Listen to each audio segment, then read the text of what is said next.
976. Cangkir anggur Lu Ye berhenti saat dia mendengarkan dengan seksama. Jika dia tidak salah dengar, seruan tadi seharusnya adalah suara bos wanita rumah 100 wewangian, Sen Manzi.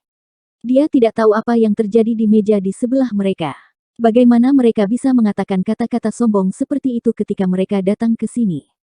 Mereka yang bisa ditempatkan di halaman yang elegan pastilah pelanggan tetap rumah 100 wewangian. Setiap kali pelanggan ini datang, Sen Manzi biasanya akan menawarkan bersulang untuk mereka.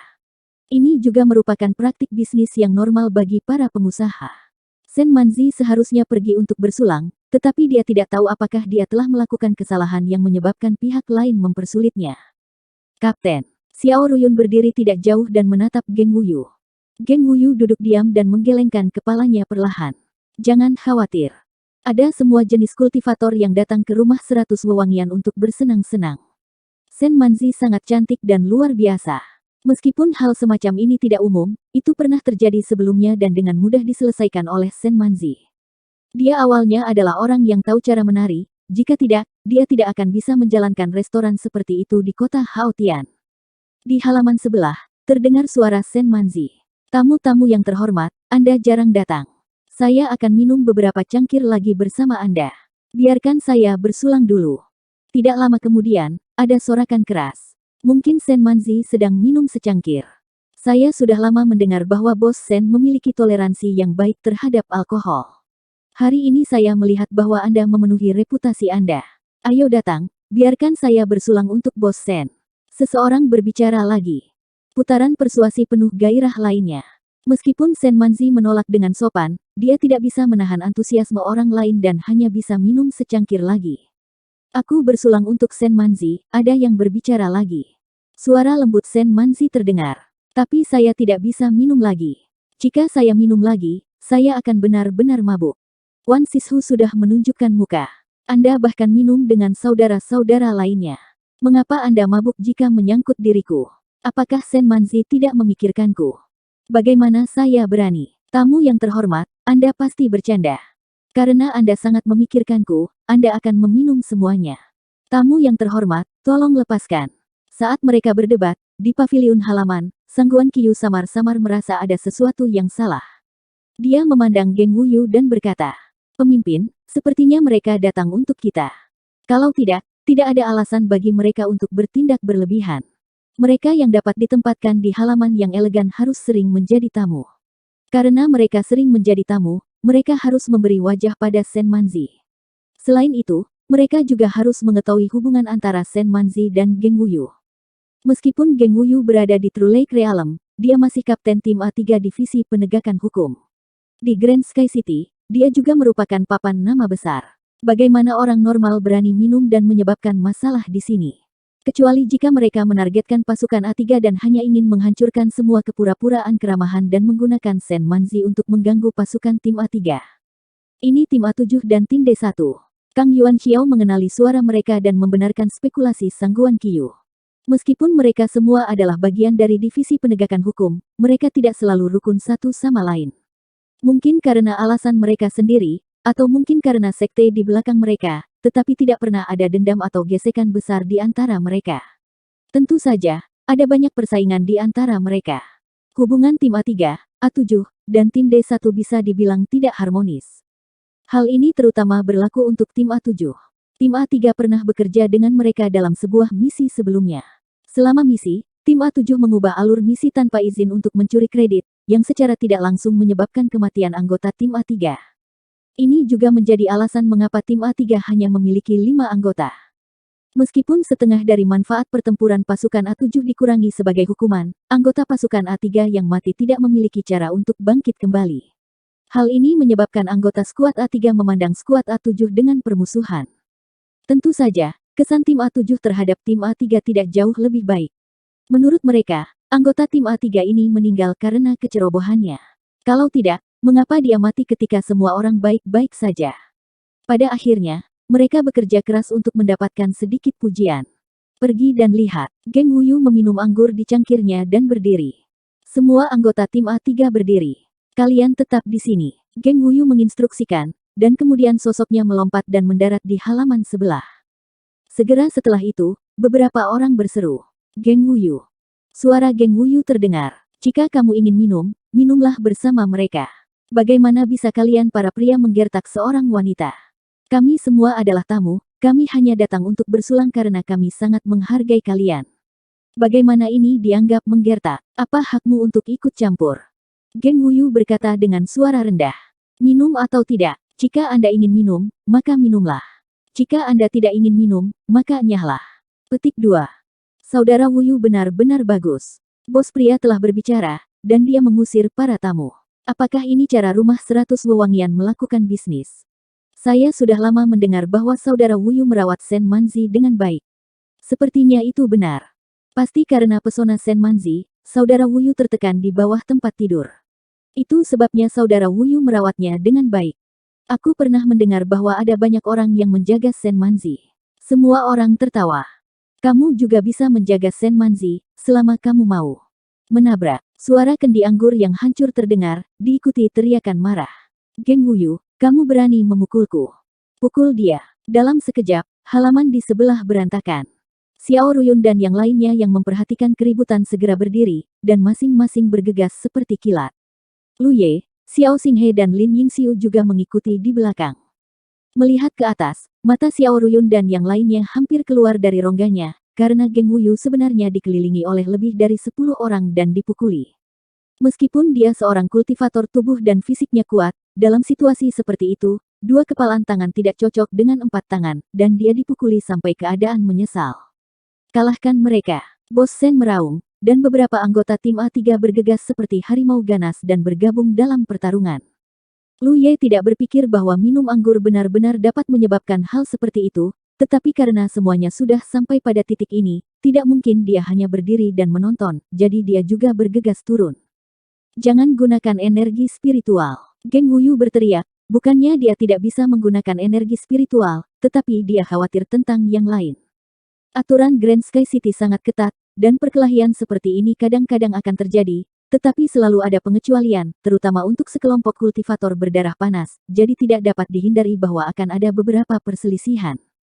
Jika mereka tidak menggunakan kekuatan spiritual untuk bertarung, itu masih akan baik-baik saja, tetapi jika mereka menggunakan energi spiritual, tidak akan ada cara untuk membersihkan situasi, dan begitu seseorang meninggal, tidak ada yang bisa melangkah.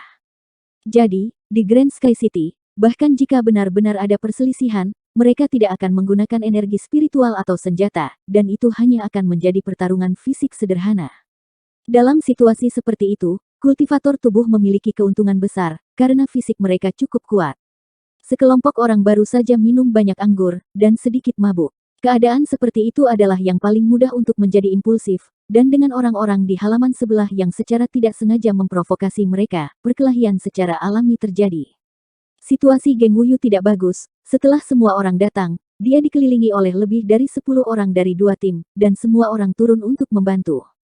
Tepat ketika Lu Ye mendarat dan akan bergegas, sesosok melintas di depannya, itu adalah seorang pria muda dengan fisik yang kuat menghalangi jalannya. Tanpa berkata apa-apa, dia mengulurkan tangan untuk meraihnya. Serangan itu sepertinya sudah dipersiapkan sejak lama, dan sudah berjaga-jaga, jadi pemuda itu langsung meraih bahu Lu Ye. Segera setelah itu, dia merasakan ledakan rasa sakit dari bahunya, dan pemuda itu menggunakan tangan besarnya untuk menekan tubuh Lu Ye dan dengan keras menendang dadanya. Meskipun tendangan itu tidak menggunakan spirit ki, dengan dukungan fisik kuat kultivator tubuh, itu kuat dan berat. Mengambil tendangan seperti itu, dia pasti akan terluka parah. Pemuda itu telah meremehkan kecepatan reaksi Lu Ye, menghadapi serangan semacam itu, Lu Ye juga mengangkat kakinya, menendang dengan ganas. Dengan ledakan keras, kedua sosok itu bergetar hebat. Tubuh Lu Ye hanya bergetar sedikit, tetapi pemuda itu mengambil beberapa langkah ke belakang untuk menstabilkan tubuhnya. Dia hanya merasa bahwa salah satu kakinya mati rasa. Matanya dipenuhi dengan kebingungan, dia tidak pernah berpikir bahwa seseorang yang kepalanya lebih pendek darinya, akan mampu mengungguli dia dalam hal kekuatan fisik murni. Saat pemuda itu memantapkan dirinya, raungan harimau terdengar. Di bidang penglihatannya, Hupo, yang seukuran kucing, perlahan menjadi lebih besar, dalam sekejap mata, ia berubah menjadi monster ganas, membuka mulut besarnya dan menggigit. Pemuda itu terkejut, dia buru-buru menghindar ke samping, nyaris tidak bisa menghindari serangan Hupo. Dalam pertempuran semacam itu, serangan monster tingkat komandan yang ganas sangat mengesankan. Hupo menyapu dari samping, mencakar dengan cakarnya yang tajam, mengambil sepotong daging dari tubuh bagian bawah pemuda itu. Memanfaatkan momen gangguan, Lu Ye sudah bergegas di depannya, dan meninju. Pukulan itu merupakan ledakan kekuatan seluruh tubuh Lu Ye dan menghantamnya dengan keras. Mata pemuda itu menyipit, dan dia samar-samar merasakan hal yang buruk, tetapi pada saat ini, dia sudah tidak bisa mengelak dan hanya bisa menghadapinya dengan tinjunya sendiri. Ketika kedua tinju itu bertabrakan, wajah pemuda itu bergetar hebat, dan dia merasa seolah-olah dia sedang menghadapi gunung, bukan kepalan tangan. Sosok Lu Ye sekali lagi bergerak maju, saat dia mendekat selangkah demi selangkah, dia meninju dan menendang sepuasnya. Hupo berbalik dan ingin membantu, tetapi ketika dia melihat bahwa dia berada pada posisi yang kurang menguntungkan dalam hal kekuatan fisik, dia berbalik dan terjun ke dalam kekacauan pertempuran. Geng Wuyu dan yang lainnya memiliki lebih sedikit orang di pihak mereka, dan dalam pertempuran semacam itu, mereka berada dalam posisi yang kurang menguntungkan. Dengan partisipasi Hupo, situasinya segera menjadi jauh lebih baik. Pukulan Lu Ye mendarat di dadanya, pemuda itu meringis kesakitan, dan dia tidak tahan lagi. Mengikuti pukulan lain, Blood Ki dan Spirit Ki-nya meledak, berubah menjadi penghalang pertahanan.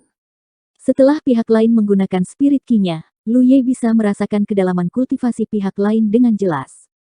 Mengesankan, itu adalah kultivator True Lake Realm Orde ke-8.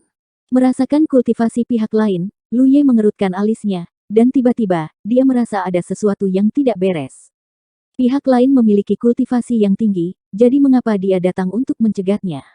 Memikirkan kembali adegan di mana pihak lain menyerangnya, Lu Ye merasa bahwa pihak lain datang khusus untuknya. Pada saat ini, dia tidak punya waktu untuk merenung. Pihak lain menggunakan kekuatan spiritual, jadi tentu saja, Lu Ye tidak akan lebih sopan. Dalam sekejap, tinjunya berubah menjadi telapak tangan, dan dengan dukungan rune spiritual ketajaman, dia menebang dengan telapak tangannya. Penghalang pertahanan yang dibentuk oleh Blood Ki dan Spirit Ki-nya langsung hancur dan menabrak tubuh pihak lain dengan keras. Pria muda itu mengerang, dan wajahnya menunjukkan ekspresi menyedihkan. 977. Di halaman, hampir 20 kultivator True Lake Realm bertarung dengan sengit. Meja dan paviliun pecah, dan anggur serta makanan berserakan di lantai. Itu adalah pemandangan yang kacau. Sen Manzi mencoba yang terbaik untuk membujuk mereka, tetapi tidak ada yang mau mendengarkan. Mereka semua mengabaikan kata-katanya dan fokus memukuli lawan mereka. Keributan besar secara alami mengingatkan banyak kultivator di aula depan, dan mereka semua berlari untuk menonton. Sangat jarang melihat pemandangan seperti itu di Grand Sky City. Semua orang kagum dan menyaksikan dengan penuh minat. Nona Bos, apa yang harus kita lakukan? Seorang pelayan dari rumah 100 wewangian bertanya. Roxanne Manzi berkibar saat dia diam-diam menendang anggota tim A7 kembali ke pertempuran. Dia menghela nafas pelan. Laporkan ini ke divisi hukum. Dia tidak bisa menghentikannya, tetapi dia juga tidak bisa hanya melihat situasinya memburuk. Bagaimanapun, ini terjadi di wilayahnya. Kedua kelompok orang itu masih menahan diri. Terlepas dari Lu Ye dan pemuda Orde ke-8 yang sesekali menggunakan Spirit Ki-nya, yang lain tidak menunjukkan tanda-tanda menggunakan Spirit Ki mereka. Namun, jika mereka terus bertarung seperti ini, tidak ada yang bisa menjamin bagaimana keadaan akan berkembang. Jika seseorang benar-benar terbunuh secara tidak sengaja, dua kelompok orang yang terlibat dalam pertarungan tidak akan memiliki akhir yang baik. Begitu suara Sen Manzi jatuh, tekanan dari seorang kultivator Spirit Sea Realm naik dari suatu tempat di Grand Sky City dan dengan cepat menyapu. Beberapa orang yang menonton acara itu sudah melaporkannya ke divisi hukum. Tekanannya begitu kuat sehingga naik dari aula utama divisi hukum. Hanya dalam beberapa napas, ia tiba di atas rumah 100 wewangian dan menampakkan dirinya. Itu Qian Wudang. Pada saat yang sama, Divine Sense menyebar dari seluruh Grand Sky City dan berkumpul di sini. Jelas, mereka dikejutkan oleh Qian Wudang dan tidak tahu apa yang sedang terjadi, jadi mereka menggunakan Divine Sense mereka untuk menyelidiki situasi. Setelah memperhatikan perselisihan di sini, para kultivator Divine Sea Realm semuanya tercengang. Mereka tidak pernah berpikir bahwa hal seperti itu akan terjadi di Grand Sky City. Namun, ini adalah masalah internal divisi hukum, jadi para kultivator Divine Sea Realm ini tidak berencana untuk menunjukkan diri. Mereka hanya menunggu Qian Wudang untuk menanganinya sendiri. Melihat ke bawah dari atas, wajah Qian Wudang sedikit berkedut dan dia berteriak. Semuanya berhenti. Saat dia berbicara, auranya menyebar dan tekanan tak terlihat jatuh dari langit. Banyak kultivator yang datang untuk menonton pertunjukan jatuh seperti pangsit, berteriak ketakutan. Mereka hanya terkena dampak gelombang kejut. Orang-orang yang bertarung di halaman yang elegan adalah orang-orang yang menjadi sasaran. Mereka semua tiba-tiba merasakan tekanan seberat gunung, membuat mereka sulit bernapas. Adegan kacau membeku. Wajah Geng Wuyu memar dan bengkak. Dia adalah yang terkuat di tim A3 dan juga seorang kultivator fisik. Karena itu, dia dikepung oleh beberapa orang. Xiao Ruyun terbaring di tanah, kakinya seperti kunci, mengunci ke pinggang lawan. Tangannya mencengkeram pipi lawan, ibu jarinya menekan mata lawan, tampak seperti akan mencungkil bola mata lawan. Ekspresi lawan itu meringis, jelas tidak enak. Kang Yuan Xiao, yang selalu menjadi orang yang tenang, sekarang menunggangi leher lawan. Tangannya terkepal di depan dadanya, siap untuk dipalu. Sangguan Qiyu adalah orang yang dipukuli. Mau bagaimana lagi? Tubuh seorang kultivator Dharma relatif lemah dan tidak bisa mendapatkan keuntungan apapun dalam pertempuran seperti itu. Alisnya retak dan darah mengalir di pipinya. Pakaian Xiao Xinghe compang-camping. Dua lawan di sampingnya menatapnya dengan iri. Jelas, dia juga dirugikan. Lin Yinxiu, Mu Zeng, dan 3 kultivator wanita di sisi lain saling berhadapan dari beberapa meter jauhnya. Rambut para wanita itu acak-acakan dan mereka terengah-engah.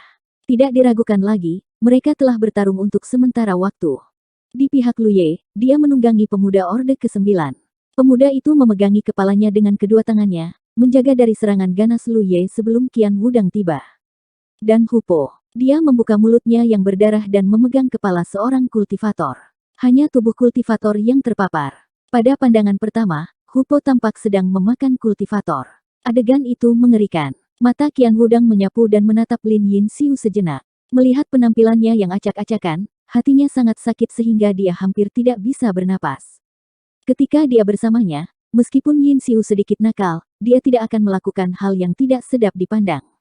Bagaimana dia bisa bertarung dengan tikus setelah mengikuti Lu Yiye hanya selama beberapa hari? Skandal macam apa ini? Kemarahan Qian Wudang melonjak dan tekanan di lapangan menjadi semakin kuat. Sekelompok orang bahkan tidak berani bernapas. Setelah beberapa saat, Qian Wudang berteriak dengan dingin. Semuanya, berdiri. Di bawah komandonya, semua kultivator di halaman meninggalkan lawan mereka dan berdiri tegak. Hanya Hupo yang meludahkan lawan di mulutnya dengan polos. Kemudian, dia berubah menjadi seukuran kucing dan menyelinap ke samping. Kultivator yang dia keluarkan memiliki wajah yang penuh dengan air liur. Dia tampak seperti tidak punya apa-apa lagi untuk hidup. Pemimpin tim, majulah. Qian Wudang berteriak lagi. Geng Wuyu dan Lu Ye maju selangkah dengan kepala tegak. Di sisi lain, pemuda Orde ke-9 dan orang lain juga mengambil langkah maju. Qian Wudang sangat marah hingga dia tertawa. Dengan tangan di belakang, dia memimpin dan berkata, Geng Wuyu, Lu Yiye, Zhou Kui, Zhang Cheng, kalian berempat adalah pemimpin tim yang sangat baik. Kalian benar-benar memimpin anggota tim kalian untuk bertarung di sini. Lu Ye, yang berdiri di samping Geng Wuyu, mau tidak mau mengubah ekspresinya sedikit. Geng Wuyu mengangkat kepalanya tinggi-tinggi dan menjawab dengan suara yang dalam. Tuan, Anda salah paham. Kami hanya minum di sini. Ketika kami mabuk, kami memutuskan untuk bertanding. Kami tidak ingin menimbulkan masalah. Mohon maafkan kami, Tuan. Lu Ye, Zhou Kui, dan Zhang Cheng mengerti dan berkata serempak. Itu hanya pertandingan. Tidak peduli bagaimana mereka bertarung sebelumnya, mereka harus menunjukkan sikap yang sama sekarang. Apakah menurutmu raja ini buta atau bodoh? Qian Wudang sangat marah. Spar macam apa ini? Lihat berapa banyak barang yang telah kamu hancurkan. Lihat lukamu sendiri. Kamu masih memiliki wajah untuk berbicara denganku tentang spar. Geng Wuyu mengecilkan lehernya dan berkata dengan lemah. Itulah kebenarannya. Qian Wudang memelototinya dan Geng Wuyu segera diam. Dia tahu bahwa masalah ini terlalu besar. Itu telah menarik perhatian banyak kultivator laut ilahi. Bahkan jika Qian Wudang ingin meminimalkan masalah, dia tidak bisa melakukannya. Sebagai anggota divisi penegakan hukum, Anda minum-minum dan menyebabkan masalah di sini. Geng Wuyu, menurut Anda apa hukuman yang harus kalian terima? Qian Wudang bertanya. Geng Wuyu menegakkan lehernya dan berkata, saya akan pergi ke penjara untuk menerima hukuman saya. Namun, saya adalah penyebab kejadian hari ini. Ini tidak ada hubungannya dengan orang lain. Mohon maafkan saya dan biarkan saya menanggung semua kesalahan. Kau ingin menanggung semua kesalahan. Qian Wudang menatapnya dengan marah dan berkata, kamu tidak memiliki kemampuan untuk berpartisipasi dalam insiden hari ini. Pergilah ke penjara. 10 cambukan untuk kapten dan 5 cambukan untuk yang lain. Ini adalah hukuman kecil untuk memperingatkan orang lain. Jika kamu berani melakukannya lagi, aku tidak akan melepaskanmu dengan mudah. Begitu Qian Wudang mengatakan itu, banyak kultivator di halaman gemetar. Lu Ye hanya bisa meringis. Dia pernah mencicipi Deviant Dragon Tone sebelumnya. Itu tidak menyenangkan. Keluar dari sini. Qian Wudang berteriak. Dia belum pernah begitu marah dalam hidupnya. Sesuatu seperti ini terjadi pada Balai Penegakan Hukum di bawah yurisdiksinya. Dia juga malu. Banyak prajurit Spirit Sea Realm menonton secara rahasia. Dia harus memberikan penjelasan apapun yang terjadi. Hukuman ini adalah yang terbaik yang bisa dia berikan. Dengan perintah ini, mereka semua keluar dan bergegas menuju penjara hukuman dengan tergesa-gesa. Namun, mereka tidak memiliki gairah dan darah panas yang mereka miliki selama pertempuran dari sebelumnya, dan mereka semua menurunkan alis mereka dan melihat sekeliling. Terutama beberapa kultivator wanita, wajah mereka sedikit pucat. Bahkan jika mereka belum pernah mengalami kekuatan dari Deviant Dragon Tone, mereka telah mendengarnya. Tidak ada yang tahu apakah mereka bisa menahan 5 cambukan. Apa yang kamu lihat? Pergi. Qian Wudang berbalik dan berteriak pada para kultivator yang sedang menonton pertunjukan. Dia marah dengan semua orang hari ini. Dia melambaikan lengan bajunya dan bergegas ke penjara. Di pintu masuk penjara, para kultivator yang bertugas memandang para kultivator dari Divisi Penegakan Hukum sambil tersenyum. Meskipun gedung 100 wewangian tidak dekat dengan penjara, teriakan Qian Wudang telah menyebar ke seluruh kota. Karena itu, bahkan jika mereka tinggal di sini, mereka tahu apa yang telah terjadi. Mereka merasa bahwa hari ini adalah pembuka mata.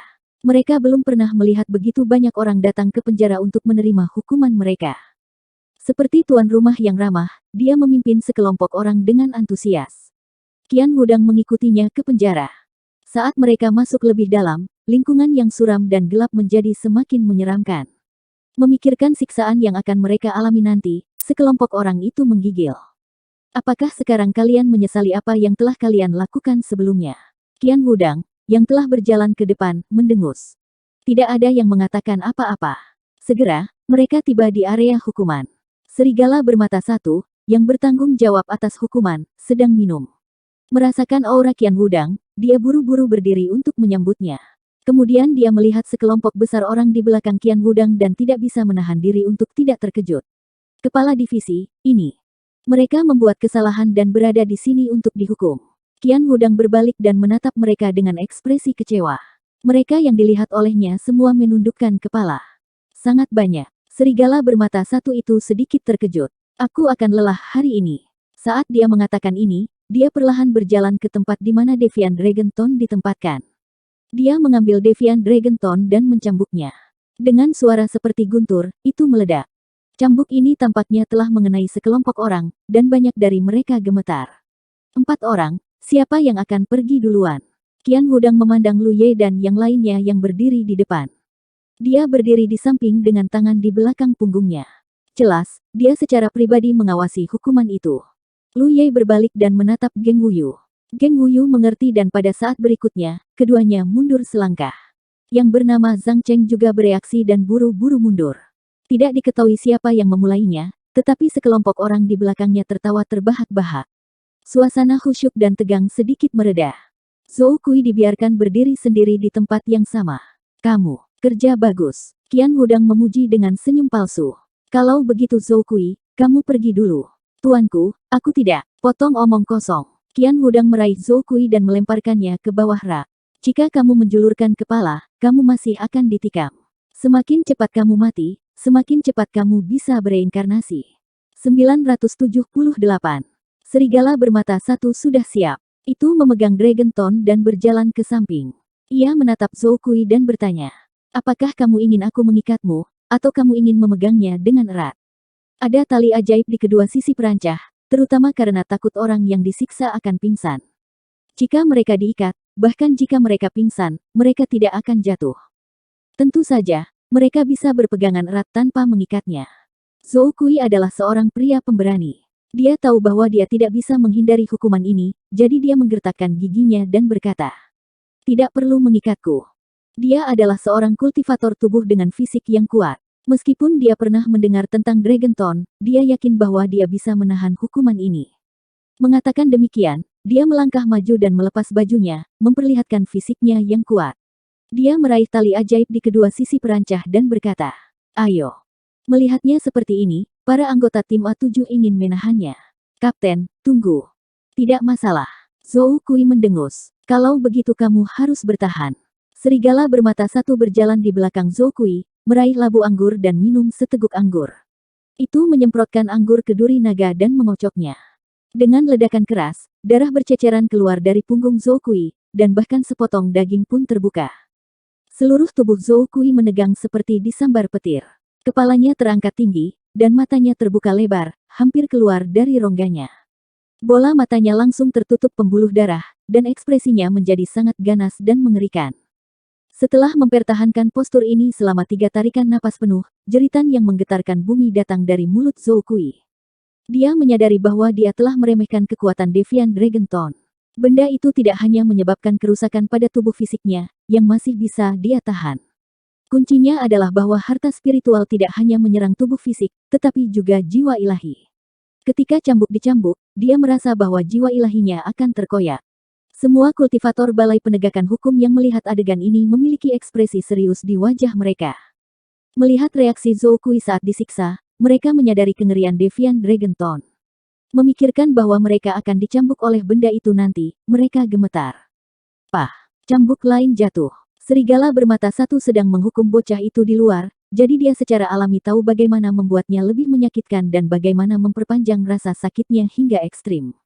Untuk seseorang yang percaya diri seperti Zhou Kui, satu cambuk setiap 7 napas adalah ritme terbaik. Jeritan Zhou Kui berakhir dengan tiba-tiba. Dia menahan napas untuk sementara waktu sebelum dia berteriak lagi. Serigala bermata satu menutup telinganya dan menghukumnya sesuai dengan ritmenya sendiri. Setelah beberapa cambukan, Zhou Kui tiba-tiba jatuh ke tanah. Dia sudah pingsan. Meskipun dia tidak sadar, tubuhnya masih berkedut. "Kapten!" Anggota tim A7 berteriak ketakutan. Yang lain juga merasakan hal yang sama. Bahkan seorang kultivator tubuh seperti Zhou Kui hanya bisa menahan beberapa cambuk sebelum pingsan. Di antara orang-orang yang hadir, tidak ada seorang pun yang fisiknya sebanding dengan Zhou Kui, jadi siapa yang bisa menahannya? "Aku masih harus mengikatnya." Melihat ini, Lone Wolf mengangkat Zhou Kui dan dengan cepat mengikat tangannya di bawah rak. Seluruh tubuhnya digantung. Namun, dia tidak melanjutkan hukuman. Sebaliknya, dia berjalan ke belakang dan minum seteguk anggur. Kemudian, dia meludahkan semuanya ke wajah Zhou Kui. Karena itu adalah hukuman, itu secara alami harus dilakukan ketika orang yang dihukum sedang sadarkan. Jika tidak, efeknya akan berkurang. "Kalian, lihatlah Zhou Kui dengan mata kecilmu." Qian Youdang tiba-tiba berteriak. Namun, tidak ada yang tahan untuk menatapnya setelah melihat keadaan menyedihkan Zhou Kui. Mereka takut dia akan trauma. Lagi pula, tidak ada yang bisa lolos dari pemukulan kejam Deviant Dragon Tone. Zhou Kui, yang dalam keadaan koma, perlahan terbangun. "Apakah kamu masih bisa menahannya?" Serigala bermata satu bertanya. Zhou Kui menggertakkan giginya. "Ayo." Hampir segera setelah Zhou Kui selesai berbicara, serigala bermata satu mencambuk lagi, dan suara Zhou Kui berubah menjadi jeritan yang membekukan darah. Setelah beberapa saat, 10 cambuk akhirnya berakhir. Sekelompok orang merasa lega, seolah-olah merekalah yang dihukum. Baru pada saat itulah mereka memahami kekejaman penjara hukuman. Dalam situasi seperti ini, bahkan jika mereka hanya melihat orang lain dihukum, adegan pahit ini sudah cukup untuk terukir dalam pikiran mereka selama sisa hidupnya. Mereka tidak akan berani melanggar hukum lagi. "Ayo." 7 cambuk lagi. Tubuh Zhou Kui hampir basah oleh keringat. Punggungnya juga berlumuran darah dan daging, tapi dia masih menggertakkan giginya. Qian Wudang tertawa. Apakah kamu kecanduan dihukum?" Daling adalah seorang wanita. Dia tidak harus dihukum di depan orang banyak. "Aku akan mengambilnya. Tolong izinkan aku," kata Zhou Kui. Mendengar ini, wajah Zhang Cheng langsung memucat. Hanya ada satu praktisi wanita di tim Zhou Kui. Namun, ada 2 orang wanita di timnya. Dengan kata lain, dia pasti harus menerima hukuman untuk seseorang. 10 cambuk sudah cukup untuk membunuh seseorang. "Diizinkan." Qian Wudang berkata dan mengedipkan mata pada serigala bermata satu. Setelah 7 cambuk lagi, Zhou Kui dibebaskan. Praktisi wanita bernama Daling dengan cepat turun dan membantunya kembali. Meskipun Zhou Kui adalah seorang kultivator tubuh, dia terlihat sangat lemah saat ini. Zhang Cheng, yang masih memikirkan 20 cambuk yang harus dia terima, Tiba-tiba, Lu Ye dan Geng Wuyu mengulurkan tangan mereka dan memegang lengannya. Dengan sedikit kekuatan, mereka melemparkannya ke rak penyiksaan. Qian Wudang tertawa. Saya dapat melihat bahwa anak buah saya sangat antusias untuk dihukum. Karena itu masalahnya, serigala bermata satu, tolong puaskan dia. Serigala bermata satu mengangguk dengan serius. Tuan, jika ada masalah dengan ini, mohon maafkan saya. Tidak, aku. Zhang Cheng tidak tahu bagaimana membela diri. Dia menoleh dan menatap Lu Ye dan Geng Wuyu, aku belum selesai dengan kalian. Geng Wuyu menatap langit, sementara Lu Ye menatap kakinya. Keduanya memiliki ekspresi yang mengatakan itu bukan urusanku. Kultivasi Zhang Cheng lebih rendah dari Zhou Kui, dan tubuhnya lebih lemah darinya. Saat hukuman, dia pingsan 8 kali. Ketika cambuk ke-17 datang, Zhang Cheng memiliki reaksi yang tidak lengkap. Serigala bermata satu menyemprotkan anggur untuk membangunkannya. Tuan, jika kita melanjutkan, dia mungkin akan mati. Serigala bermata satu memandang Qian Wudang. Qian Wudang benar-benar tidak ingin memukul seseorang sampai mati. Dia hanya ingin menggunakan hukuman ini untuk memberi pelajaran kepada orang-orang itu. Dia membuka mulutnya dan berkata, 17 cambukan ini dulu. Ketika lukanya sembuh, katakan padanya untuk kembali dan menerimanya 2 kali lebih banyak dari sisanya. Anggota tim D1 merasa seolah-olah telah diampuni dan buru-buru mengangkat kapten mereka. Aku akan melakukannya. Geng Wuyu mengajukan diri. Dia tidak ingin bersaing dengan Lu Ye. Tidak perlu bersaing. Bagaimanapun, dia akan mengalaminya cepat atau lambat. Setelah turun, dia menanggalkan pakaiannya dan meraih tali di bawah rak penyiksaan untuk menstabilkan tubuhnya. Geng Wuyu berkata, cambuk Muzeng, aku akan mengambilnya. Beberapa saat kemudian, Geng Wuyu dihukum. Di antara mereka bertiga, penampilannya adalah yang terbaik. Meskipun dia menjerit kesakitan, dia tidak kehilangan kesadaran dan bahkan berjalan kembali sendiri. Namun, ketika melihat pemandangan berdarah di depannya, di mana tulangnya hampir terlihat, Muzeng tidak bisa menahan air matanya. Dari 4 kapten, 3 ditangani. Hanya Lu Ye yang tersisa. Dia melepas Scarlet Dragon Battle Armor dan memperlihatkan tubuh bagian atasnya. Dia diam-diam berjalan ke rak penyiksaan dan menurunkan matanya. Karena dia sudah di sini, dia mungkin akan menerimanya apa adanya. Qian Wudang terbatuk-batuk. Lu Ye, sebelum hukuman, apakah kamu punya sesuatu untuk dikatakan? Lu Ye berpikir sejenak dan berkata, masalah hari ini, saya bersalah. Tuan, Anda adalah orang yang tegas. Kami harus meniru Anda dan mengingat Anda. Itu saja. Qian Wudang menatapnya. Lu Ye dengan tenang kembali menatapnya. Mata Qian Wudang bersinar dengan sedikit permohonan. Lu Ye tiba-tiba menyadari. Oh, benar. Aku akan mengambil cambuk Lin Yingxiu. Qian Wudang menghela napas lega. Dia tahu bahwa pria kecil itu sengaja menggodanya. Tapi tidak ada yang bisa dia lakukan. Lakukan hukuman. Qian Wudang berkata. Serigala bermata satu segera menyerang dengan cambuk. Lu Ye hanya merasakan sakit yang membakar di punggungnya, seperti disambar petir. Tapi dia hampir tidak merasakan sakit jiwanya seperti terakhir kali. Dalam persepsinya, saat Deviant Dragon Tone menyerang, dampak tak terlihat menyebar ke arah danau ilahinya. Tapi itu diblokir oleh perlindungan Laut Naga Ganda. Di danau ilahi, itu tenang. Sebelum dia bisa bereaksi, dia berteriak keras. Ceritanya bahkan lebih menyedihkan daripada 3 orang lainnya. Pah, pah, pah. Pukulan itu tidak berirama, dan teriakan Lu Ye semakin keras. Tapi yang mengejutkan semua orang adalah bahwa meskipun Lu Ye berteriak dengan sedih, dia tidak menunjukkan tanda-tanda pingsan. Jika orang yang dihukum pingsan, cara serigala bermata satu untuk membangunkan para tahanan adalah dengan meludahkan seteguk anggur ke wajah mereka. Lu Ye tidak bersedia mencobanya. Setelah 17 cambukan, Lu Ye meringis kesakitan. Cedera di punggungnya serius, tetapi kondisinya jauh lebih baik daripada 3 orang lainnya. Qian Wudang sedikit mengernyit dan menatap serigala bermata satu. Tampaknya bahkan jika dia berbelas kasih karena Yingxiu, itu sangat jelas. Serigala bermata satu pantas mendapatkannya. Dibandingkan dengan hukuman orang lain, dia berbelas kasih, tetapi dia tahu seberapa jauh untuk melangkah. Menurut pendapatnya, Lu Ye seharusnya pingsan setidaknya 2 atau 3 kali setelah menerima 17 cambukan. Tapi Lu Ye masih sadar. Mengingat adegan hukuman Lu Ye sebelumnya, serigala bermata satu lebih yakin akan satu hal. Pria kecil bernama Lu Ye memiliki jiwa ilahi yang lebih kuat daripada orang lain. Kalau tidak, dia tidak akan bisa menahan kekuatan Deviant Dragon Tone. 4 kapten telah dihukum. Mereka duduk di samping dan mengambil ramuan untuk menyembuhkan luka mereka secara diam-diam. Tapi mereka tetap terpisah. Lu Ye dan Geng Wuyu berada di kelompok yang sama. Zhou Kui dan Zhang Cheng berada di kelompok yang sama. Yang tersisa hanyalah anggota tim masing-masing. Mereka dicambuk satu persatu, dan banyak dari mereka pingsan di tempat. Tidak sampai kurang dari 1 jam kemudian, hukuman selesai. Kecuali beberapa kultivator wanita yang masih utuh, kultivator lainnya yang dikirim ke penjara semuanya dalam kondisi yang sama. Zhang Cheng adalah yang paling menyedihkan. Dia dihukum dengan 17 cambukan. Setiap kali dia memikirkannya, dia sangat kesakitan sehingga dia ingin mati. Qian Hudang melihat ke arah sekelompok prajurit di bawah komandonya yang sedang menghela napas dingin dan menekan rasa sakit mereka. Dia berkata dengan kesal, "Sebagai anggota Aula Penegakan Hukum, kalian harus memimpin dengan memberi contoh. Ini adalah pelanggaran pertama kalian. Saya telah menghukum kalian. Apakah kalian keberatan menerima ini? Siapa yang berani tidak menerimanya? Jika ada waktu berikutnya, aku sendiri yang akan menghukum kalian." Qian Hudang berkata dan melambaikan tangannya. Keluar. 979.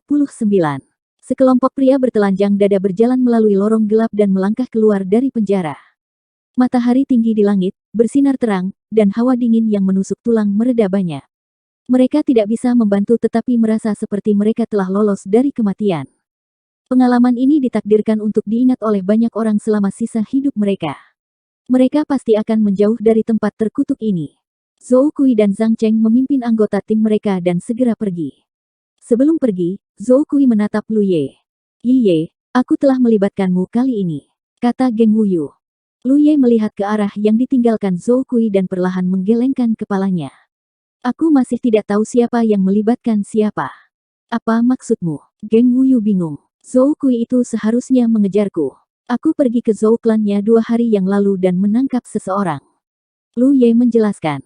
Awalnya, dia juga mengira bahwa penyebab insiden ini adalah karena Geng Wuyu tidak bisa mengendalikan emosinya dan menyebabkan konflik antara beberapa tim. Tetapi ketika Lu Ye mengetahui bahwa pria yang bertarung dengannya bernama Zhou Kui, beberapa hal yang tidak dia mengerti tiba-tiba menjadi jelas. Sebelumnya, ketika konflik pecah, Lu Ye bergegas untuk membantu, tetapi Zhou Kui segera menghentikannya. Pada saat itu, Lu Ye merasa ada yang tidak beres. Orang ini adalah kultivator tubuh Orde ke-9 Danau Sejati, jadi tidak ada alasan baginya untuk menjadi sasaran. Dalam situasi itu, dia seharusnya mengawasi Geng Wuyu. Namun jika orang ini bernama Zhou Kui, maka tidak ada salahnya. Ketika dia menangkap Zhou Wang dalam keluarga Zhou, penatua urusan luar Zhou Ze telah menyebutkan nama Zhou Kui kepadanya. Dia mungkin ingin dia memberinya wajah dan membiarkan Zhou Wang pergi. Namun, bagaimana mungkin Zhou Kui tidak mengenal Lu Ye, dia telah menerima hadiah Zhou Ze. Lebih jauh lagi, dia telah menerobos masuk ke manor klan Zhou dan mengambil Zhou Wang di bawah hidung para kultivator klan Zhou. Berita itu pasti sampai ke telinga Zhou Kui. Maka kejadian hari ini terjadi. Mungkin konflik awal antara mereka dan tim A3 adalah bagian dari pemicunya. Tapi Zhou Kui ini pasti ingin mengambil kesempatan untuk memberinya pelajaran dan melampiaskan amarahnya. Hanya saja dia tidak menyangka bahwa dia tidak bisa menang melawan Lu Ye dalam kontes fisik. Pada akhirnya, dia ingin memberi pelajaran, tetapi malah dia yang diberi pelajaran. Geng Wuyu tidak tahu bahwa ada tikungan dan belokan di sini. Mendengar kata-kata Lu Ye, dia menyeringai dan berkata, "Lagi pula, ini sudah terjadi, siapa peduli siapa yang terlibat, bagaimanapun juga, kita menderita bersama. Ayo pergi ke aula medis untuk menyembuhkan." Tidak ada kultivator medis di tim Balai Penegakan Hukum. Karena ada sedikit kultivator medis, tidak ada cara untuk memastikan bahwa setiap tim memiliki kultivator medis. Oleh karena itu, ada aula medis. Jika para kultivator yang datang dan pergi ke Grand Sky City terluka, mereka bisa pergi ke aula medis untuk perawatan. Semua biaya akan ditanggung oleh penjaga negara. Selain itu, ketika para kultivator medis merawat luka-luka para prajurit, mereka dapat dihadiahi dengan jasa militer. Lu Ye tentu saja tahu tentang pusat kesehatan, tapi dia tidak pernah ke sana sebelumnya. Dia mendengar bahwa ada beberapa kultivator medis yang cantik dari sekte yang berbeda di provinsi militer. Tentu saja, ada kultivator medis pria juga. Adapun aula medis, itu milik divisi urusan medis. Divisi urusan medis adalah departemen yang mengelola dan mengerahkan semua kultivator medis yang dimiliki penjaga negara. Para kultivator medis yang mengawasi berbagai lintasan gunung di garis depan semuanya berada di bawah yurisdiksi langsung divisi urusan medis. Dipimpin oleh Geng Wuyu, sekelompok orang datang ke pusat medis. Ada banyak kultivator datang dan pergi. Kultivator harus bertarung di luar, jadi wajar jika mereka terluka. Bahkan jika luka mereka sembuh, mungkin ada beberapa penyakit tersembunyi yang tersisa. Secara alami, mereka harus sering keluar masuk pusat medis, baik untuk menyembuhkan luka mereka atau untuk memulihkan penyakit tersembunyi di tubuh mereka. Setelah memasuki pusat medis dan menunjukkan lencana penjaga mereka, ada seseorang yang datang untuk menempatkan mereka di sebuah kamar dan menunggu perawatan. Lu Ye berbaring di atas tempat tidur, memperlihatkan punggungnya yang rusak parah. Lin Yunxiu duduk di sampingnya dan bertanya dengan prihatin. "Kapten, apakah sakit?" "Tentu saja." Lu Ye kesal. Untuk pertama kalinya, dia menemukan bahwa bukan hal yang baik bahwa ada kultivator wanita dalam tim, karena hal ini, dia menderita lebih banyak cambukan dari Deviant Dragon Tone. Lin Yunxiu menjulurkan lidahnya dan berkata, "Mengapa kamu mengambil hukuman untukku? Aku bisa melakukannya sendiri." Lu Ye mengutuk dalam hati. Qian Wudang tepat di sebelah mereka. "Beraninya aku tidak mengambil hukuman untukmu. Selain itu, tidak masuk akal bagi seorang wanita untuk dihukum seperti itu." Punggungnya terluka dengan parah. Jika seorang wanita turun, dengan kekejaman serigala bermata satu, dia tidak akan berbelas kasihan. Tepat ketika mereka berdua berbicara, pintu didorong terbuka. Seorang kultivator perempuan masuk dan dengan anggun membungkuk di depan mereka. "Salam, Saudara Bela Diri Senior." Yu Xiaodi dari divisi medis menerima perintah untuk datang dan merawat luka Saudara Bela Diri Senior. Lu Ye dengan cepat mengangkat kepalanya dan melihatnya. Wajah yang sudah lama tidak dia lihat muncul di matanya. "Hah?" Wanita itu melihat wajah Lu Ye dan terkejut. "Lu Ye. Saudari Yu." Lu Ye juga tersenyum. "Ini benar-benar dunia yang kecil. Aku tidak menyangka akan melihatmu di sini." Wanita itu menyebut dirinya Yu Xiaodi, dan itu adalah orang yang dikenal Lu Ye. Sudah beberapa tahun sejak mereka berpisah di Evil Moon Valley. Saat itu, mereka berdua baru saja diselamatkan oleh Grand Sky Alliance. Yang satu hanya membuka satu lubang spiritual, sementara yang lain membuka dua bukaan. Sekarang, satu berada di True Lake Realm Orde kelima, sementara yang lain masih berada di Cloud River Realm. Beberapa tahun telah berlalu, dan perubahannya tidak kecil.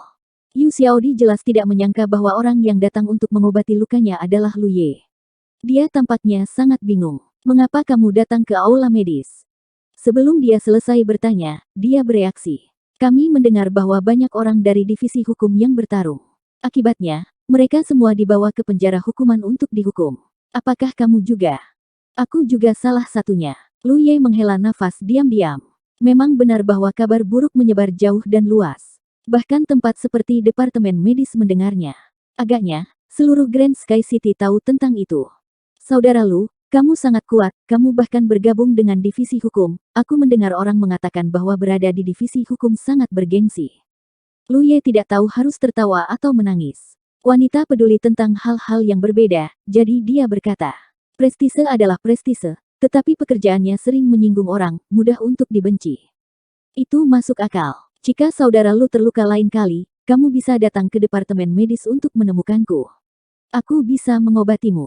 Keduanya mengobrol, dan Lin Yunxiu, yang sedang menonton pertunjukan, tiba-tiba berkata, "Saudari, jika Anda tidak merawat kapten, darahnya akan mengering." Yu Xiaodi berseru dan meminta maaf dengan wajah merah. "Ya, senior, aku lupa." Mengatakan demikian, dia dengan cepat duduk di samping tempat tidur dan mengeluarkan beberapa bahan penyembuhan dari tas penyimpanannya untuk mengobati Lu Ye.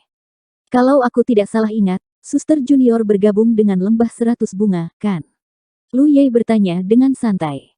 Di Evil Moon Valley, Lu Ye mengikuti saran Pang Dahai dan memilih Sekte Darah Giok, sementara Yu Xiaodi memilih Lembah 100 Bunga.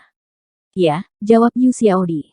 "Aku banyak mendengar tentang nama besar saudara Lu selama beberapa tahun terakhir. Banyak saudari senior dan junior di lembah sangat memujanya. Ketika mereka tahu bahwa aku mengenal senior, mereka sangat iri. Apakah yang kamu dengar merupakan hal yang baik?" Lu Ye tersenyum kecil. "Itu benar. Aku tidak hanya mendengar tentang betapa kuatnya Lu Ye, bahkan sekarang, nama panggilannya masih beredar di Spirit Stream Battlefield. Ada juga beberapa cerita tentangmu di Cloud River Battlefield." Dia berhenti sejenak dan berkata, "Saudara senior Lu pasti telah mengalami masa-masa sulit di tahun-tahun itu, kan?" Yang lain hanya melihat kemuliaan dalam nama Lu Ye, tetapi sulit membayangkan kepahitan dan kesulitan di baliknya. Pikiran Yu Xiaodi jelas tidak sama dengan yang lain. Ketika dia mendengar kisah-kisah inspiratif ini, dia dapat membayangkan situasi seperti apa yang pernah dialami Lu Ye. Tidak apa-apa, jawab Lu Ye santai. Kesulitannya telah hilang, dan hasilnya juga tidak kecil. Yu Xiaodi mengobati luka Lu Ye sambil mengobrol dengan santai. Dia jelas dalam suasana hati yang baik. Lin Yunxiu duduk dengan tenang di samping dan kadang-kadang akan ikut berbicara. Setengah jam kemudian, Yu Xiaodi berkata, "Tubuh saudara Lu kuat, lukanya terlihat berat, tapi itu hanya luka kecil, kamu akan baik-baik saja setelah 2 hari mengganti obatnya." Lu Ye bangkit dan menggerakkan otot-ototnya. Dia merasa lebih baik dan memuji. Keterampilan junior sister bagus. Yu Xiaodi tersenyum manis. Kultivator medis hanya bisa membantu mereka melakukan itu. Tidak apa-apa asalkan saudara Lu menyukainya. Setelah jeda, dia membuka mulut dan berkata, "Saudara Lu terus bergerak dan sering berkelahi dengan orang lain, tubuhmu mungkin memiliki beberapa luka tersembunyi. Saudara Lu bisa datang ke aula medis untuk menemukanku suatu hari ketika Anda bebas, aku dapat memperkenalkannya kepada suster bela diri senior True Lake Realm sehingga dapat membantumu mengobati luka tersembunyi di tubuhmu." "Oke," jawab Lu Ye riang dan mengenakan pakaiannya. Setelah beberapa saat, dia membawa mereka keluar. Di koridor, kakak senior ketiga sedang menunggu. Setelah mengucapkan selamat tinggal pada Yu Xiaodi, mereka terbang menuju halaman. Tepat ketika mereka mendarat di halaman, mereka melihat sosok kepala sekte, Hupo dan Yi sedang menunggu di sana. Setelah Qian Wudang muncul, Hupo menyelinap pergi. Qian Wudang hanya meliriknya. Dia tidak akan menghukum binatang iblis. Di antara mereka yang berpartisipasi dalam pertarungan, hanya Hupo yang melarikan diri. 3 orang buru-buru membungkuk. Kepala sekte memandang mereka berdua. "Apakah kamu menderita?" Lu Ye berkata, "Kami hanya menderita luka kecil, Master Sekte tidak perlu khawatir." Tang Yifeng mengangguk puas. "Tidak apa-apa jika kamu terluka. Istirahatlah dengan baik selama beberapa hari. Jangan berlarian." "Ya." Master Sekte hanya datang untuk melihat mereka berdua. Melihat bahwa mereka berdua memiliki sesuatu untuk dilakukan, dia pergi. Yi buru-buru turun dan bertanya dengan prihatin. Lu Ye secara alami mengatakan bahwa dia memiliki sesuatu untuk dilakukan dan tidak akan membiarkannya khawatir tanpa alasan. Beberapa hari berikutnya cedera Lu Ye pulih dengan sangat cepat. Lagi pula, dengan sumber asal dari Dragon Soaring Realm, vitalitasnya kuat. Tidak peduli seberapa berat luka yang disebabkan oleh Deviant Dragon Tone, itu hanya luka daging. Ketika serigala bermata satu menghukum mereka, itu hanya melukai otot dan tulangnya. Selama periode ini, Lu Ye pergi ke aula medis untuk mengganti obatnya sesekali. Dia juga tahu bahwa Yu Xiaodi telah menyebarkan berita tentang nama besarnya, yang menarik para praktisi medis muda untuk datang dan menonton. Itu sangat hangat. Gaji bulanan untuk bulan itu telah dibayarkan. Dia juga menyerahkan batu spiritual api peledak yang jumlahnya lebih banyak dari waktu sebelumnya. Beberapa manfaat pertempuran yang telah dia habiskan akhirnya diisi ulang. Lu Ye segera pergi untuk membeli tracing disk sebagai cadangan. Dia akan menggunakannya untuk menjalankan misi lagi. Jika dia tidak menggunakan tracing disk untuk menjalankan misi seperti ini, biayanya dan waktu yang dihabiskan akan terlalu tinggi. Itu adalah rencana jangka panjang. 980. Selama masa penyembuhannya, Lu Ye tidak memiliki hal lain untuk dilakukan selain menelusuri sumber alam naga yang melonjak. Kultivator lain menghabiskan lebih dari setengah hidup mereka untuk berkultivasi. Kultivasi mereka yang kuat terakumulasi sedikit demi sedikit dalam kultivasi yang membosankan dan sunyi semacam ini. Hanya dengan cara ini mereka dapat memiliki kemuliaan dan kemuliaan orang lain yang patut ditiru. Lu Ye baru saja maju dari True Lake Realm Orde ketiga ke True Lake Realm Orde kelima, jadi dia tidak berencana untuk meningkatkan kultivasinya untuk saat ini. Alasan utamanya adalah tidak selalu baik untuk meningkatkan kultivasi seseorang terlalu cepat karena dapat dengan mudah menyebabkan fondasi seseorang menjadi tidak stabil. Fondasinya akan lebih kuat jika dia menghabiskan lebih banyak waktu di wilayahnya saat ini. Setelah jejak lain dari sumber alam naga melonjak, Lu Ye perlahan membuka matanya dan memeriksa keuntungannya. Sesaat kemudian, dia menoleh untuk melihat. Hupo berbaring miring, mendengkur keras. Melihat posturnya, dia seharusnya memakan inti monster. Pusaran emas berputar di depan Yi, dan energi spiritual murni dan kaya mengalir keluar darinya untuk disempurnakan dan diserapnya. Sejak Lu Ye memperoleh metode kultivasi mencuri rahasia surga, Yi merasakan krisis karena kecepatan pertumbuhan Lu Ye telah meningkat lagi, dan itu sangat cepat. Awalnya, dia dan Hupo berkultivasi bersama dan hampir tidak bisa mengikuti kecepatan Lu Ye. Namun, setelah Lu Ye maju ke True Lake Realm, jarak di antara mereka semakin besar. Karena itu, selama dia punya waktu luang akhir-akhir ini, dia akan berkultivasi. Gadis kecil ini memiliki simpanan uang rahasia. Dia memiliki battlefield imprint-nya sendiri, jadi dia secara alami memiliki kelebihan dan pencapaian pertempurannya sendiri. Dia bisa menggunakan semua metode kultivasi yang bisa digunakan oleh para kultivator. Melihat Yi berkultivasi dengan serius, Lu Ye tidak mengganggunya dan berjingkat keluar dari pintu. Halaman itu sunyi dan tidak ada seorang pun yang terlihat. Pintu Xiao Xinghe dan Lin Yin Xiu tertutup rapat, dan sepertinya mereka sedang berkultivasi. Lu Ye membubung ke langit dan bersiap untuk mengunjungi Sekte Master. Namun, ketika dia sampai di halaman Sekte Master, dia tidak melihat sosok lelaki tua itu. Master Sekte telah kembali dan sekarang menjadi bagian dari kelompok Penatua. Secara alami, dia tidak sesantai sebelumnya. Berdiri di halaman Master Sekte, Lu Ye tiba-tiba bingung. Lalu mengapa dia tiba-tiba tidak memiliki sesuatu untuk dilakukan? Dia harus menemukan sesuatu untuk dilakukan. Bagaimana dia bisa begitu santai selama bertahun-tahun? Lu Ye merenung sejenak dan memikirkan sebuah ide. Dia buru-buru bergegas kembali ke halamannya, menemukan kamar kosong, dan masuk. Dia duduk bersila, menenggelamkan pikirannya, dan mengamati pohon bakat. Sekarang, pohon bakat sudah mulai menunjukkan skalanya. Potongan-potongan kecil daun terbakar di bawah pohon, terutama bagian di mana spirit rune Fire Phoenix berada. Pada pandangan pertama, tampak seolah-olah ada Phoenix api yang indah berjongkok di atas cabang. Sampai sekarang, Lu Ye sudah mengaktifkan hampir 70 daun pohon bakat. Setiap satu dari mereka sangat berguna. Mereka digunakan untuk kultivasi, pertempuran, atau dukungan. Dapat dikatakan bahwa dia memiliki pencapaiannya hari ini karena dia memiliki pohon bawaan. Dia hafal hampir semua daun yang menyala, dan tahu kegunaannya. Terlepas dari jumlahnya, karena tidak ada target baginya untuk menggunakannya, hanya ada satu daun tersisa yang dia belum tahu penggunaannya. Dia membenamkan pikirannya dan mengamati di tempat daun yang terbakar berada di bawah pohon bakat. Bunga teratai kembar. Setelah mengaktifkan daun itu, Lu Ye belum menggunakannya sejak lama, tapi itu tidak berpengaruh apa-apa. Beberapa saat kemudian, dengan pemikiran, bunga teratai kembar muncul di telapak tangannya. Namun, selain terlihat seperti bunga teratai, tidak ada yang luar biasa darinya. Mungkinkah rune spiritual itu dimaksudkan untuk digunakan dengan orang lain? Sama seperti Rainbow Phoenix Flying Together, ini adalah rune spiritual yang membutuhkan dua orang untuk diaktifkan. Dengan pemikiran itu, Lu Ye keluar dari kamarnya dan mengambil Hupo, yang sedang mendengkur. Hupo masih tidur nyenyak. Bukan karena tidak cukup waspada, tapi dia bisa merasakan aura Lu Ye bahkan dalam tidurnya, jadi secara alami dia tidak bangun. Jika itu adalah seseorang yang tidak akrab dengan Hupo, Hupo akan terkejut jika mereka mendekat. Membawa Hupo kembali, Lu Ye menekan satu tangan di kepala Hupo dan mengaktifkan rune spiritual, membentuk bunga teratai kembar di atasnya. Rune spiritual bersinar terang, dan bentuk bunga teratai segera muncul di atas kepala Hupo. Tidak ada reaksi. Hupo tidak bereaksi apapun, dan Lu Ye juga tidak merasakan apa-apa. Dari kelihatannya, idenya sebelumnya salah. Dia berpikir bahwa spirit rune itu dimaksudkan untuk digunakan di tubuh orang lain. Jika itu tidak berguna di tubuh orang lain, di mana lagi itu bisa digunakan? Apakah itu dapat digunakan untuk mengatur formasi atau untuk memperkuat Mountain Coiling Saber? Lu Ye mengerutkan kening dan berpikir keras.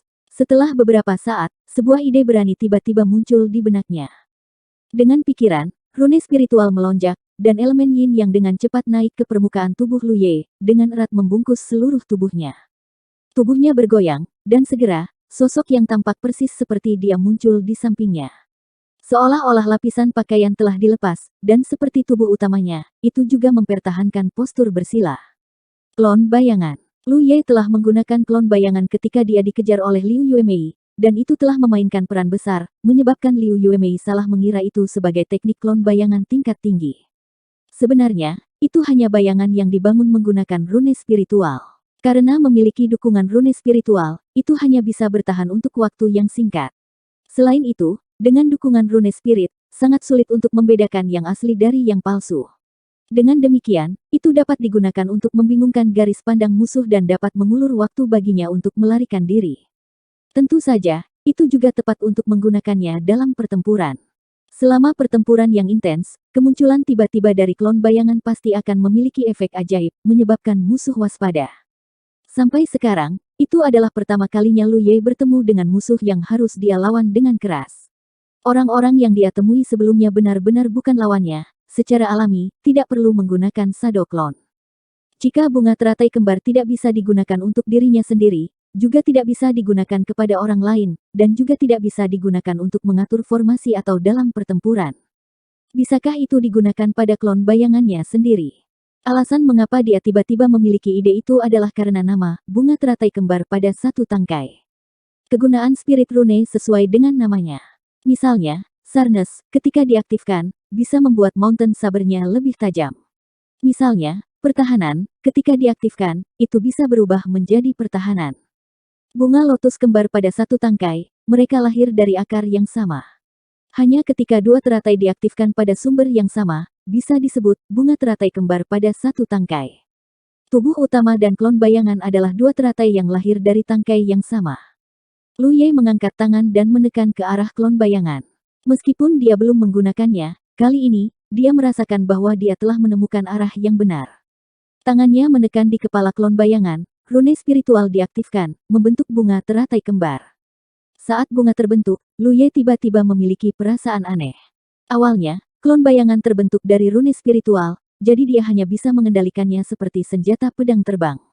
Terlepas dari ini, hanya penampilannya yang mirip dengan tubuh aslinya. Namun, pada saat ini, dia merasa seolah-olah indranya telah meluas ke klon bayangan. Itu adalah perasaan yang sangat aneh. Saat Lu Ye sedang memikirkannya, perubahan tiba-tiba terjadi. Di lokasi bukaan sumber, pohon bakat tiba-tiba mulai bergetar tak terkendali. Setelah itu, akarnya memanjang dan bergerak menuju lokasi rune spiritual bunga teratai kembar, menembus klon bayangan. Lu Ye sangat terkejut. Dia tidak mengharapkan perubahan seperti itu terjadi, dia segera menenangkan pikirannya dan diam-diam mengamati perubahannya. Beberapa saat kemudian, wajah Lu Ye tenggelam karena dia merasakan pohon bakat dengan gila-gilaan menuangkan ki darah dan energi spiritual ke dalam klon bayangan. Lu Ye buru-buru menenangkan pikirannya dan mengendalikan pohon bakat. Untungnya, semuanya berjalan lancar. Di bawah kendalinya, pohon bakat berhenti menyerap energinya. Ketika Lu Ye melihat klon bayangan lagi, dia sangat terkejut. Ini karena bayangan yang awalnya dibentuk oleh tato spiritual menjadi lebih nyata dari sebelumnya. Terlebih lagi, samar-samar dia bisa merasakan bahwa hubungan antara tubuhnya dan bayangan telah menjadi lebih dekat. Seolah-olah bayangan itu benar-benar perpanjangan dari tubuhnya. Lu Ye buru-buru memeriksa dirinya sendiri. Dia menemukan bahwa dia telah menggunakan banyak ki darah dan energi spiritual, tetapi itu tidak mempengaruhi fondasinya. Menenangkan pikirannya, Lu Ye memikirkan kembali apa yang baru saja terjadi dan segera memahami misteri bunga teratai kembar.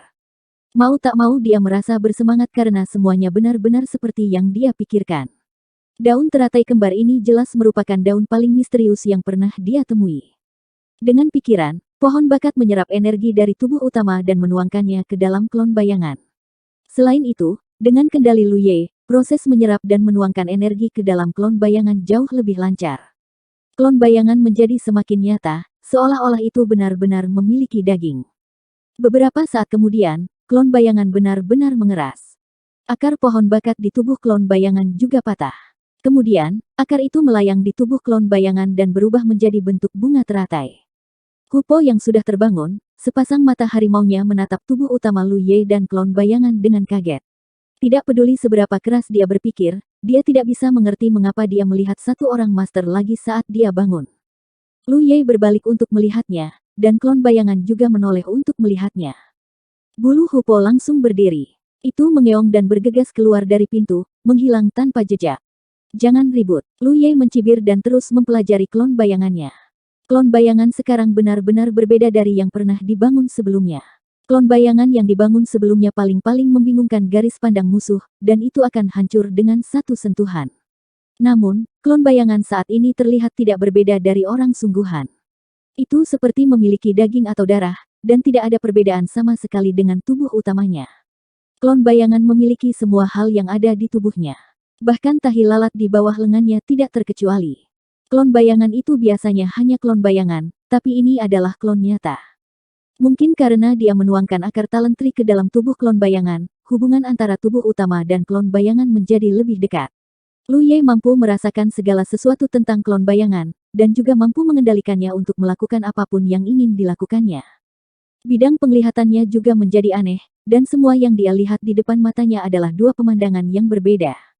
Lu Ye merasa pusing dan buru-buru menutup matanya. Untungnya, jiwa dan pikirannya kuat. Jadi, hanya butuh beberapa saat baginya untuk terbiasa dengan penglihatan itu. Selanjutnya, dia menyadari bahwa jika dia memfokuskan pikirannya pada tubuh utama atau klon bayangan, penglihatan tubuh lainnya akan menjadi kabur. Itu hal yang bagus.